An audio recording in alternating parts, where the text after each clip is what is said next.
On l'en informa. « Ta mère et tes frères se tiennent dehors et veulent te voir. » Mais il leur répondit, « Ma mère et mes frères, ce sont ceux qui écoutent la parole de Dieu et la mettent en pratique. » Les prêtres, les fils préférés de Marie, ont consacré toute leur vie à leur mission. Confions-les à Marie très sainte, afin qu'elle les aide dans leur ministère et dans la tâche de témoigner du Christ. Le témoignage du père Andrea Beltrami, salésien de la première génération, et l'incarnation du Dami Animas Cetera Tolle nous offrent un exemple extraordinaire de la fécondité d'une vie offerte en union avec Jésus crucifié et ressuscité pour le bien des frères.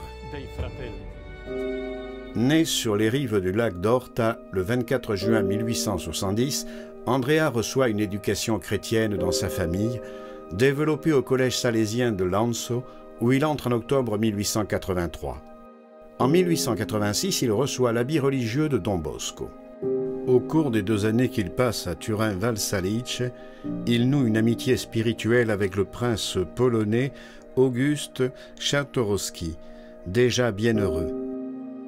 Le jeune Beltrami est appelé à assister le père Auguste souffrant de tuberculose et il est atteint de la même maladie. Le 20 février 1891, à la suite d'un voyage très fatigant et dans les jours de cet hiver rigoureux, les premiers symptômes d'une maladie qui aurait affecté sa santé et l'aurait conduit à la tombe apparaissent.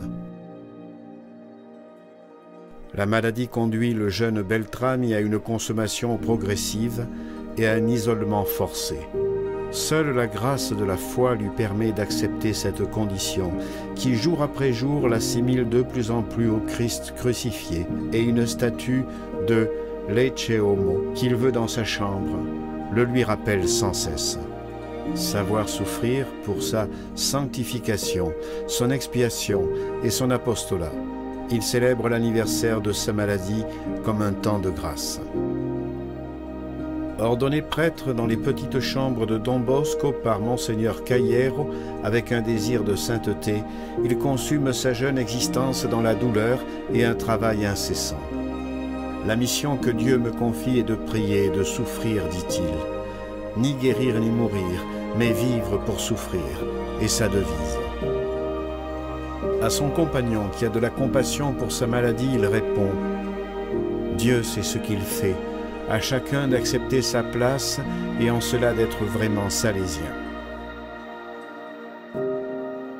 Vous qui êtes en bonne santé, travaillez. Étant malade, je souffre et prie, ainsi convaincu d'être un véritable imitateur de Don Bosco. Consacré au respect de la règle, il avait un amour ardent pour Don Bosco et pour la congrégation.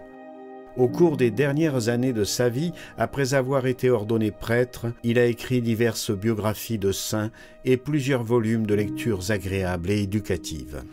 Il est mort à l'âge de 27 ans, le 30 décembre 1897, 3 mois après Sainte Thérèse de l'Enfant Jésus, de la même maladie et avec le même esprit d'offrande. Son corps repose dans l'église d'Omegna, sa ville natale.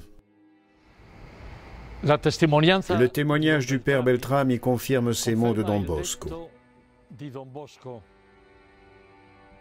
Il n'y a qu'un Beltrami. Comme pour indiquer l'originalité de la sainteté de ce fils, avoir vécu le noyau secret de la sainteté salésienne. La fécondité de la douleur vécue et offerte par amour.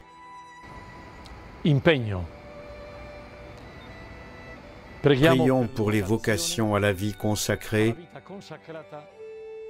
et pour la sanctification des prêtres.